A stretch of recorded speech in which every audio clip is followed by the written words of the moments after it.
Bayangkan ini, pabrik kereta di ujung timur Pulau Jawa, di kota yang lebih dikenal dengan pantainya yang indah dan pintu masuk ke Bali, tiba-tiba menjadi tempat di mana insinyur Swiss dan Indonesia duduk semeja, merancang kereta yang akan mengubah wajah transportasi Asia Tenggara. Bukan Indonesia yang pergi ke Eropa untuk belajar, Eropa yang datang ke Indonesia. Kalau kamu pikir ini hanya proyek biasa, tunggu dulu sampai kamu dengar angka-angkanya. Sekarang, kalau kamu sedang nonton video ini sampai detik ini, aku mau minta satu hal kecil.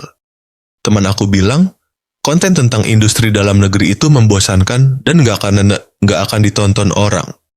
Dia bilang channel ini nggak akan berkembang karena orang Indonesia lebih suka konten hiburan. Buktikan dia salah. Subscribe sekarang dan tunjukkan bahwa kita, orang Indonesia, bangga dengan kemajuan negeri sendiri. Assalamualaikum dan selamat datang. Kita mulai dari awal. Inka, PT Industri Kereta Api, bukan nama baru. Perusahaan ini sudah berdiri sejak 1981 di Madiun, Jawa Timur. Lebih dari 4 dekade, mereka sudah bikin berbagai jenis kereta untuk KAI, MRT Jakarta, bahkan mengekspor produk ke Bangladesh dan Filipina. Jadi ini bukan perusahaan kemarin sore yang tiba-tiba dapat proyek besar. Ini pemain yang sudah teruji. Tapi kolaborasi dengan Swiss, ini levelnya berbeda. Partner Swiss yang dimaksud adalah Stadler Rail, perusahaan manufaktur kereta asal Busnang, Swiss, yang sudah beroperasi sejak 1942. Mereka bukan sekadar produsen kereta biasa. Stadler Rail saat ini aktif di lebih dari 40 negara. Kereta-kereta mereka berlari di jalur-jalur Eropa yang terkenal dengan standar keselamatan dan ketepatannya yang hampir obsesif. Ketika Stadler memilih untuk bermitra dengan Inka dan membangun fasilitas di Banyuwangi, itu bukan keputusan yang diambil sembarangan. Pertanyaannya, kenapa Banyuwangi? Ini yang menarik. Banyuwangi bukan kota industri besar seperti Surabaya atau Bekasi. Tapi kota ini punya sesuatu yang sangat strategis. Kawasan ekonomi khusus atau KEK yang dirancang khusus untuk industri berorientasi ekspor. Lokasinya juga berada di ujung timur Jawa, dekat Selat Bali, yang memberikan akses logistik yang efisien ke pelabuhan. Dan pemerintah daerahnya, sejak era Bupati Abdullah Azwar Anas, agresif menarik investasi dengan insentif yang nyata, bukan sekadar janji di atas kertas. Hasilnya, investor serius mulai melirik, dan Stadler Rail termasuk yang melihat potensi itu. Tapi tunggu, ini bukan sekadar pabrik perakitan di mana komponen datang dari luar dan kita cuman pasang baut. Ini yang membedakan kolaborasi ini dari skema transfer teknologi yang setengah-setengah. Dalam perjanjian ini ada komitmen nyata untuk meningkatkan kandungan lokal, TKDN atau tingkat komponen dalam negeri. Artinya, semakin lama, semakin banyak bagian dari kereta ini yang diproduksi oleh tangan-tangan Indonesia dengan material Indonesia, di bawah pengawasan standar Swiss. Kedengarannya ideal. Tapi, apakah ini benar-benar bisa berjalan? Ingat dulu bagaimana industri otomotif kita berkembang. Awalnya kita cuma merakit. Toyota datang, Honda datang, mereka bawa komponen dari luar. Tapi lama-lama, vendor lokal mulai mampu memproduksi komponen-komponen itu sendiri. Sekarang, kandungan lokal di industri otomotif Indonesia sudah cukup signifikan. Pola yang sama sedang dicoba diterapkan di industri perkereta-apian, dan Banyuwangi adalah lahannya. Sekarang mari kita bicara soal produknya. Apa yang sebenarnya akan diproduksi di sini? Fokus kolaborasi Inka dan Stadler adalah kereta penumpang modern untuk kebutuhan dalam negeri dan ekspor regional. Stadler dikenal dengan produk seperti kereta Flirt, Flinkerleichter Innovativer Regional Triebzug, atau dalam bahasa sederhana, kereta regional ringan yang cepat, efisien, dan nyaman.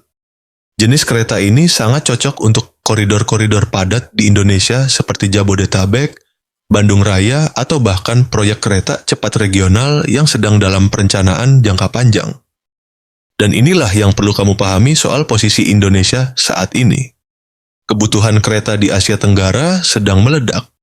Vietnam sedang membangun MRT di Hanoi dan Ho Chi Minh City. Filipina memperluas jaringan kereta komuter Manila. Malaysia sedang dalam proses modernisasi KTM dan menambah jalur LRT. Thailand punya proyek kereta berkecepatan tinggi yang menghubungkan 3 bandara utama. Semua negara ini butuh kereta. Dan kalau Indonesia sudah punya kapasitas produksi yang memenuhi standar Eropa, kita bisa jadi pemasok regional yang serius. Coba pikirkan ini. Selama ini kita beli kereta dari Jepang, Korea, Jerman.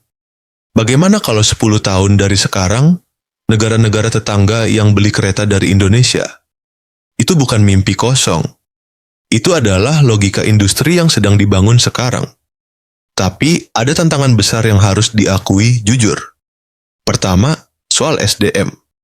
Membuat kereta yang memenuhi standar Swiss bukan hal yang bisa dipelajari dalam semalam.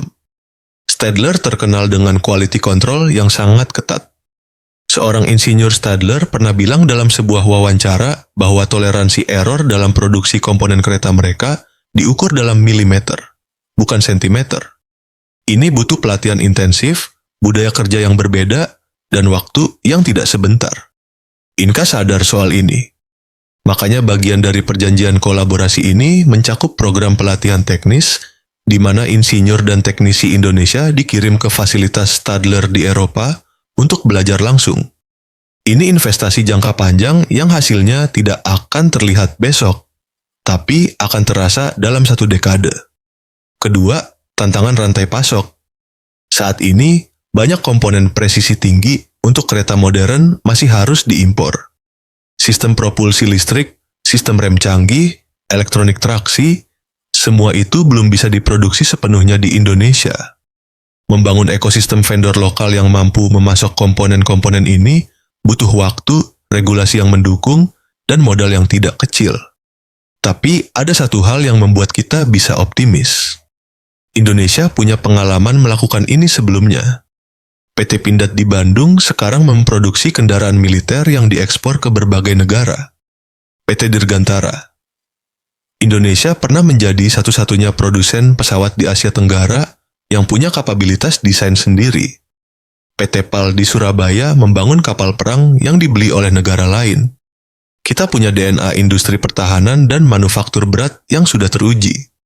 Tinggal mengaplikasikan mentalitas yang sama ke sektor perkereta-apian. Dan ini bukan pertama kali Inka bermitra dengan pemain global. Sebelum Stadler, Inka sudah punya pengalaman bekerja dengan teknologi dari berbagai sumber. Kereta KRL yang sekarang kamu lihat setiap hari di Jabodetabek, sebagian besar adalah produk Jepang. Tapi Inka terlibat dalam proses overhaul dan pemeliharaannya. MRT Jakarta menggunakan teknologi dari berbagai mitra internasional, dan Inka terlibat di sana juga. Jadi kemampuan teknis dasarnya sudah ada. Yang sedang dibangun sekarang adalah kemampuan desain dan produksi mandiri. Ini bedanya dengan 20 tahun lalu. 20 tahun lalu, kita masih bergantung penuh pada impor kereta bekas dari Jepang. Kereta-kereta tua yang sudah pensiun di Tokyo diangkut ke sini dan dioperasikan lagi. Tidak ada yang salah dengan itu. Itu adalah solusi pragmatis untuk kebutuhan yang mendesak. Tapi itu bukan posisi yang ingin dipertahankan selamanya. Dan sekarang arahnya sudah berubah. KAI sudah memesan kereta-kereta baru yang diproduksi oleh Inka. LRT Jabodebek menggunakan kereta yang dibuat oleh Inka. Ini bukan proyek percontohan kecil. Ini kontrak besar yang membuktikan bahwa produk Inka sudah dipercaya untuk jalur yang digunakan jutaan orang. Kolaborasi dengan Stadler di Banyuwangi adalah langkah berikutnya dalam evolusi ini. Sekarang, mari kita bicara soal dampak ekonominya secara lokal. Banyuwangi bukan kota industri, tapi itu justru yang menarik. Ketika fasilitas produksi besar masuk ke kota yang sebelumnya bertumpu pada pariwisata dan pertanian, efek bergandanya terasa lebih signifikan. Lapangan kerja baru tidak hanya di pabrik itu sendiri, tapi juga di sektor pendukung, transportasi, logistik, catering, perumahan. Populasi teknisi terlatih yang tumbuh di daerah itu akan menarik investasi lain. Ini adalah pola yang kita lihat di kota-kota industri manapun di seluruh dunia. Dan ini poin yang sering terlewat dalam diskusi soal proyek-proyek seperti ini. Orang sering fokus pada produknya, keretanya, spesifikasinya, kecepatannya. Padahal dampak terbesarnya adalah pada manusianya. Pada insinyur muda dari Jawa Timur yang sekarang bisa berkarir di industri manufaktur presisi tinggi tanpa harus pindah ke Jakarta atau ke luar negeri. Pada anak-anak sekolah menengah kejuruan di Banyuwangi yang tiba-tiba punya tujuan konkret untuk masa depan mereka. Pada ekosistem yang tumbuh di sekitar satu keputusan investasi besar. Ini yang dimaksud dengan industrialisasi yang bermakna. Dan ini yang membuat kolaborasi Inka Stadler berbeda dari sekadar proyek bisnis biasa. Ini adalah pernyataan tentang kemana arah Indonesia dalam 10 hingga 20 tahun ke depan. Bukan lagi sekadar pasar, tapi produsen. Bukan lagi pembeli, tapi mitra yang sejajar. Ingat janji di awal tadi, bahwa ini bukan cerita biasa? Inilah intinya. Ketika Stadler Rail, perusahaan Swiss yang berdiri 8 dekade lalu dan sudah beroperasi di seluruh Eropa, memilih Banyuwangi sebagai lokasi untuk membangun fasilitas produksinya bersama Inka, itu adalah sinyal yang sangat jelas. Mereka tidak datang ke sini karena Indonesia murah. Mereka datang karena Indonesia siap. Karena Inka punya kapabilitas yang bisa dikembangkan. Karena ada pasar regional yang besar. Dan karena Indonesia, untuk pertama kalinya dalam sejarahnya, punya kombinasi dari semua elemen itu dalam satu paket. 3 hal yang perlu kamu ingat dari video ini. 1. Inka bukan perusahaan baru yang beruntung mendapat proyek besar. Ini hasil dari 4 dekade akumulasi pengalaman, kegagalan, dan perbaikan. 2. Kolaborasi dengan Stadler bukan sekadar transfer teknologi di atas kertas, ada komitmen pelatihan, peningkatan TKDN, dan tujuan ekspor yang nyata. 3. Banyuwangi dipilih bukan secara kebetulan.